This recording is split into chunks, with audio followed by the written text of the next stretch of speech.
حاضرین اکرام، 3 باتیں قرآن کی شروع کی باتیں ہیں یہ. قرآن کے اگر آپ قرآن مجید کا مطالعہ شروع کریں گے 3 باتیں بتائی جاتی ہیں. ایک یہ کہ دیکھو تمہارا پیدا کرنے والا ایک ہے، تم اس کی بندگی تمہاری زندگی کا مقصد ہو، تمہیں کسی سے ڈرنے کی ضرورت نہیں. وہ بے انتہا طاقت و قوت کا مالک ہے، کسی کے سامنے اس کے پاس وہ جو ہے جو چاہے فیصلہ اسی کا ہے. وہ جسے دے اسے کوئی روک نہیں سکتا، وہ جسے روک دے اسے کوئی دے نہیں سکتا. للہ ما فی السماوات و ما فی الارض، زمین اور آسمان کی ساری چیزیں اسی کی ہیں. کسی کے پاس یہ سورج، یہ چاند، یہ ستارے، یہ کائنات کا ذرہ ذرہ صرف اسی کی ملکیت ہے. وہ تنہا مالک ہے اس پوری کائنات کا، اسی کا حکم چلتا ہے. کن فیکن، جب وہ کہتا ہے ہو جاتا وہ ہو جاتی ہے. یہ اللہ تعالیٰ کی بے پناہ طاقت و قوت. کوئی نہیں ہے، کسی کے پاس کچھ بھی نہیں ہے. وہ تمہارے دلوں میں اٹھنے والے وسوسوں تک کو جانتا ہے. اس کا حکم پانی پر ہے، اس کا حکم ان مخلوقات پر ہے جسے تم جانتے اور پہچانتے بھی نہیں ہیں. اللہ تعالیٰ کی بے پناہ طاقت و قوت کا مظاہرہ یا جو ہے اس کا علم قرآن مجید نے دیا. لہذا دیکھو تم سب سے کٹ کر انی وجہت وجہی للذی فطر السماوات والارض حنیفا وما انا من المشرکین، سب سے کٹ کر تمہیں اللہ کی طرف رجوع ہونا ہوگا. کوئی چیز، اللہ از آور ڈیسٹینیشن، جس آخری مقام کو ہم پانا چاہتے ہیں وہ یہ کہ اللہ ہمیں مل جائے، دوسرا کچھ نہیں. میں اللہ کا ہو جاؤں. انا اول المسلمین، میں سب سے پہلے اللہ کے آگے سے تسلیم خم کرنے والا ہوں. میری دعوت میری جماعت کی طرف نہیں ہے، میری قوم کی طرف نہیں ہے، میری شخصیت کی طرف نہیں ہے. میں اپنی عبادت کی بات نہیں کر رہا، میں تمہیں اللہ کی طرف بلاتا ہوں. یہ قرآن مجید کا یونیورسل میسیج ہے. یا ایھا الناس اعبدوا ربکم، اے لوگو اللہ کی بندگی کرو. یا قوم اعبدوا اللہ، جتنے انبیاء ہیں ان سب نے کہا ہے لوگوں اللہ کی بندگی کرو. یہ پہلی بات ہے جو قرآن نے پیش کیا. دوسری بات دیکھو، میں بھی تمہارا جیسا انسان ہوں. قل انما انا بشر مثلکم، میں بھی تمہاری طرح ایک آدمی ہوں. یوحا، اللہ تعالیٰ مجھے وحی بھیجتا ہے، میں اس وحی کو سناتا ہوں تمہیں. تم میری اتباع کرو، میں جو بتاتا ہوں، جو میں بولتا ہوں اسے تم سنو. تمہارے لیے کامیابی کا صرف یہی ایک راستہ ہے. قل ان کنتم تحبون اللہ فاتبعونی یحببکم اللہ، اگر تم چاہتے ہو کہ اللہ تم سے محبت کرے تو میری اتباع کرو، اللہ تم سے محبت کرنے لگے گا. یہ دوسری بات ہے جو نبی صلی اللہ علیہ وسلم نے فرمایا کہ میں تمہیں دعوت دیتا ہوں کہ تم مجھ پر ایمان لاؤ اور میری پیروی کرو، مجھے فالو کرو، جیسا میں کرتا ہوں ویسا کرو. لیکن دنیا میں کام کرنا مشکل ہوتا ہے، لیکن کام کو کاپی کرنا یہ بہت آسان ہوتا ہے. جسٹ کاپی کرنے کے لیے کہا گیا لقد کان لکم فی رسول اللہ اسوۃ حسنہ، تمہارے سامنے رسول کی زندگی ہے، تم اسے اپنا لو، بس تمہاری زندگی بن جائے گی. تیسرا یہ کہ تمہاری زندگی اللہ کے ہاتھ میں ہے. یہ زندگی اتنی ہی بے قیمت ہے. کسی بھی چیز کی دنیا میں تم قیمت لگا سکتے ہو، لیکن تمہاری زندگی کی کوئی قیمت نہیں ہے. ایک لمحے میں تمہاری زندگی ختم ہو سکتی ہے اور تمہیں اللہ کے پاس جانا ہوگا اور جا کر اپنی پوری زندگی کا حساب دینا ہوگا. فَمَن يَعْمَلْ مِثْقَالَ ذَرَّةٍ خَيْرًا يَرَهُ وَمَن يَعْمَلْ مِثْقَالَ ذَرَّةٍ شَرًّا يَرَهُ، جس نے ذرا برابر نیکی کی ہے وہ بھی اسے دیکھے گا، جس نے ذرا برابر برائی کی وہ بھی اسے دیکھے گا. یہ 3 بنیادی باتیں تھیں جو قرآن مجید نے پیش کیا، اسے توحید، رسالت اور آخرت کہتے ہیں. سارے انسانوں کے لیے زندگی کی یہ وہ حقیقتیں ہیں جسے بھول کر اگر زندگی گزارو گے تو زندگی چل نہیں سکتا. یہ قرآن مجید کا پہلا پیغام ہے. دوسرا پیغام، قرآن جرنی آگے بڑھتا ہے. بہت سارے لوگ اس بات کو مانتے ہیں، بلال، سہیب، سلمان، یہ سب غریب لوگ تھے، غلام طبقے کے تعلق رکھنے والے لوگ تھے. دور سے لوگ، حضرت سہیب روم سے آئے تھے، حضرت سلمان فارس سے آئے تھے، حضرت بلال حبشہ کے تھے. یہ لوگ پہلے ایمان لاتے ہیں. عرب کے لوگ کعبۃ اللہ کے بادل میں رہتے ہوئے بھی، زمزم پیتے ہوئے بھی ان کو ہدایت نہیں ملتی، اللہ کے رسول سے رشتہ ہوتے ہوئے بھی ان کو جو ہے توفیق نہیں ملتی. یہ لوگ اسلام میں جو ہے پہل قدمی کرتے ہیں، اسلام سے قریب آتے ہیں. اب اسلام انسانوں کو بتاتا ہے، بعض بنیادی تعلیمات دیتا ہے. دیکھو، اللہ کی رضا اگر تم چاہتے ہو تو لوگوں کی عزت کرنا سیکھو. لقد کرمنا بنی آدم، قرآن کا جو سب سے پہلا سبق ہے وہ یہ کہ اللہ تعالیٰ نے ایک پہلا کام کیا ہے، اللہ کی طرف رجوع کرنے کا، اپنے مقصد زندگی کو سمجھنے کا. دوسرا پیغام قرآن مجید کا یہ ہے کہ اللہ تعالیٰ نے انسان کو ایک ڈگنیٹی دیا ہے. اللہ نے ابن آدم کو، آدم کے بچوں کو ایک عزت کا مقام دیا ہے. اسے وہ مقام ملے، اسے اس مقام سے نیچے نہ گرایا جائے، سب کو ان کا حق ملے، جینے کا حق ملے. تو قرآن نے کیا کیا، اگر تم چاہتے ہو کہ اللہ تعالیٰ تم سے راضی ہو تو تم کیا کرو. اسے قرآن نے کہا یہ بڑا مشکل کام ہے، لیکن تم اگر چاہتے ہو کہ وہ دشوار گزار گھاٹی اس پہ تم چلنا چاہتے ہو تو فَكُّ رَقَبَةٍ أَوْ إِطْعَامٌ فِي يَوْمٍ ذِي مَسْغَبَةٍ يَتِيمًا ذَا مَقْرَبَةٍ أَوْ مِسْكِينًا ذَا مَتْرَبَةٍ ثُمَّ كَانَ مِنَ الَّذِينَ آمَنُوا وَتَوَاصَوْا بِالصَّبْرِ وَتَوَاصَوْا بِالْمَرْحَمَةِ أُولَٰئِكَ أَصْحَابُ الْمَيْمَنَةِ. قرآن کہتا ہے کہ اگر تم چاہتے ہو کہ تم جنت والے بنو، اصحاب المیمنہ میں تمہارا شمار ہو، تم اللہ کے چہیتے بنو، تو تم لوگوں کو غلامی سے نجات دلاؤ.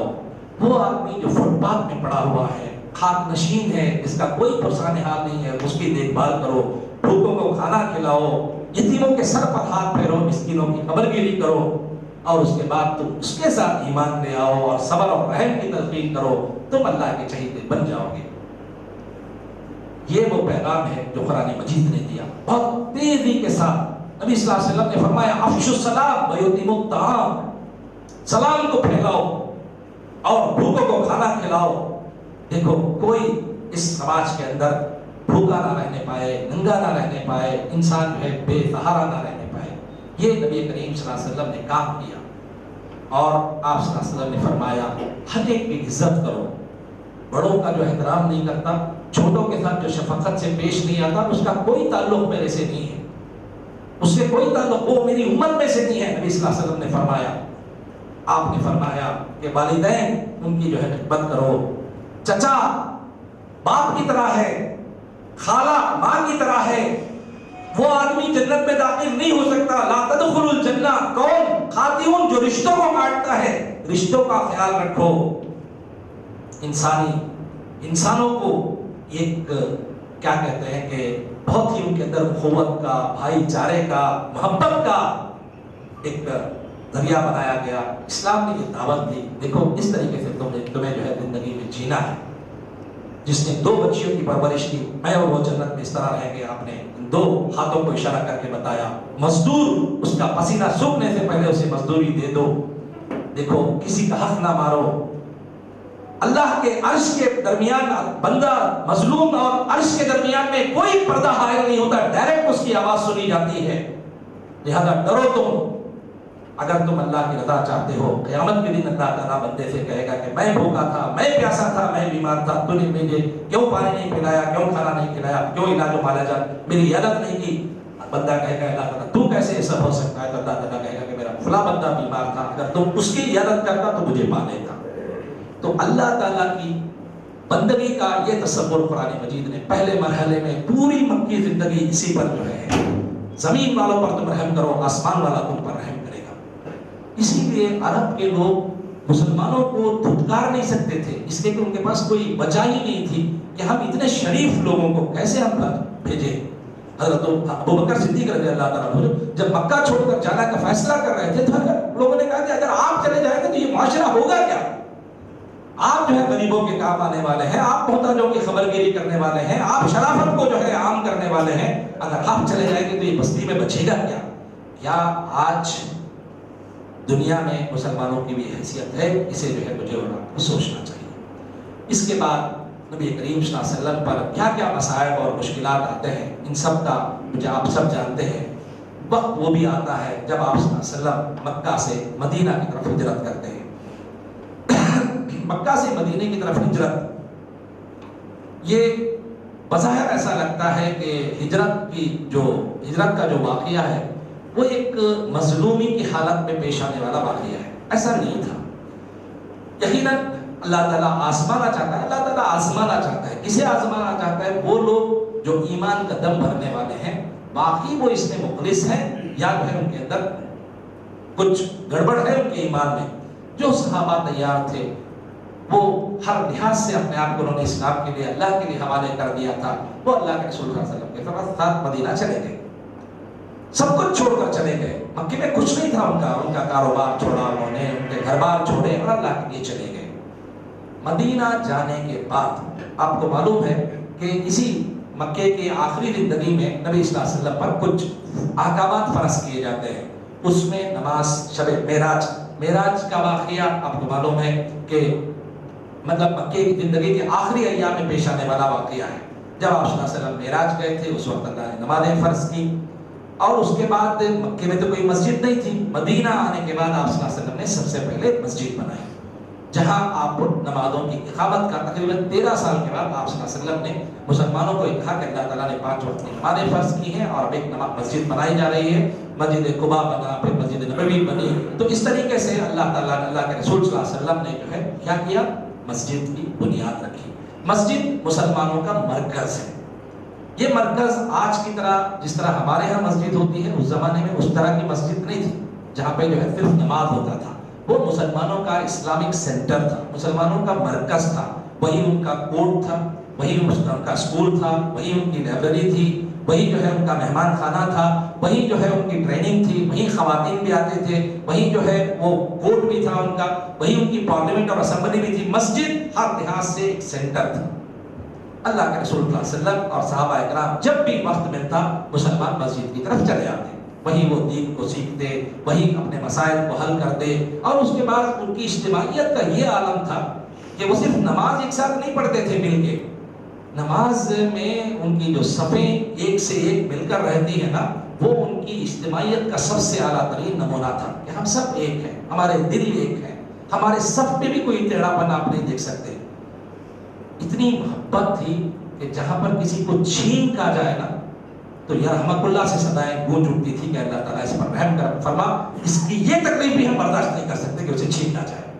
یہ مسلمانوں کا معاشرہ تھا۔ تو مطلب آپ دیکھیں گے کہ وہاں پہ کوئی آدمی گرتا نا، اسے 20 ہاتھ اسے اٹھانے کے لیے اٹھ جاتے تھے، پہنچ جاتے تھے۔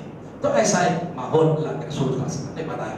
مدینہ جانے کے بعد پورا ایک اسلامک اسٹیٹ بنا، اور ظاہر بات ہے کہ اس اسٹیٹ کو بنانے میں ایک بڑا کام تھا۔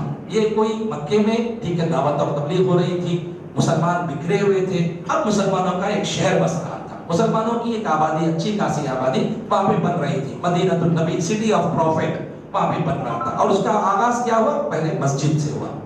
جیسے ہی مسجد نبوی بنی، مسجد کے ساتھ ساتھ آپ صلی اللہ علیہ وسلم نے جو دوسرا بڑا کام کیا وہ جو ہے آپ صلی اللہ علیہ وسلم نے ایک مارکیٹ بنایا۔ مارکیٹ آپ نے بنایا اس لیے کہ وہاں پہ یہودیوں کا مارکیٹ تھا، لیکن مسلمانوں کا بھی ایک مارکیٹ ہو، اور اس مارکیٹ کو باقاعدہ آپ صلی اللہ علیہ وسلم انسپیکشن کے لیے جایا کرتے تھے۔ وہاں پہ صحیح طریقے سے کام ہو رہا ہے کیا، وہاں پہ جو ہے اس کا آڈٹ ہو رہا ہے کیا، وہاں پہ کوئی غلط چیزیں تو نہیں بیچی جا رہی ہیں، وہاں دھوکہ تو نہیں ہو رہا ہے، وہاں پہ کوئی غلط سلط تو نہیں ہو رہا ہے، یہ سب جو ہے آپ صلی اللہ علیہ وسلم چیک کرتے تھے۔ اور مسجد نبوی میں ہی ایک مدرسہ تھا، اس زمانے کی یونیورسٹی تھی وہ، جیسے صفا کا چبوترا کہا جاتا ہے، جہاں سے بے شمار صحابہ کرام تیار ہوئے۔ آپ یاد رکھیں کسی بھی معاشرے کی تعمیر کے لیے 3 چیزیں بہت اہم رول ادا کرتی ہیں، ایک ایجوکیشنل انسٹیٹیوشن، اور اس کے بعد دوسرا مسجد، اور تیسرا جو ہے بازار۔ یہی 3 چیزیں ہیں۔ مسجد سے مراد صرف مسجد نہیں بلکہ وہ ان کی اسمبلی بھی تھی، وہ ان کی پارلیمنٹ بھی تھی۔ تو یہ 3 چیزیں کسی بھی سوسائٹی کے لیے بہت زیادہ ضروری ہیں۔ یہ کہ لوگوں کے اندر لٹریسی ہو، لوگ جو ہے نالج رکھتے ہوں، صحیح اور غلط کو پہچانتے ہوں، سب کے اندر شعور ہو، سب کے اندر سینس آف ریسپانسبلٹی ہو، یہ نمبر 1۔ نمبر 2 یہ کہ وہ جو ہے پراسپریٹی، یہ اسلام کا مقصد ہے۔ اسلام لوگوں کو بھوکا نہیں دیکھنا چاہتا، اسلام کو غریب نہیں دیکھنا چاہتا۔ آپ جانتے ہیں کہ اللہ کے رسول صلی اللہ علیہ وسلم جس معاشرے کو بنائے تھے اس معاشرے میں زکات دینے والا ایک آدمی بھی نہیں تھا، ایک آدمی بھی نہیں تھا۔ آپ نے 23 سال کے اندر پوری غربت کو آپ نے ختم کر دیا۔ نہ صرف نبی صلی اللہ علیہ وسلم نے جس یمن کو آپ نے اپنی زندگی میں حضرت معاذ بن جبل کو یمن کا گورنر بنا کر بھیجے تھے، وہاں بھی زکات دینے والا ایک آدمی نہیں تھا۔ چند ہی دنوں میں حضرت عمر کے پاس جو ہے انہوں نے اپنا سارا زکات بھیج دیا کہ یہاں پہ کوئی غریب ہے ہی نہیں۔ یہ اسلام ایشورنس دیتا ہے کہ اگر تم اللہ کے پاس آؤ گے، اللہ کے دین کو قبول کرو گے تو دنیا اور آخرت تمہاری سنور جائے گی۔ تو بہرحال تو مدینہ جانے کے بعد آپ صلی اللہ علیہ وسلم نے یہ سب کام کیا۔ اس شہر میں کچھ بنیادی کام ہوئے۔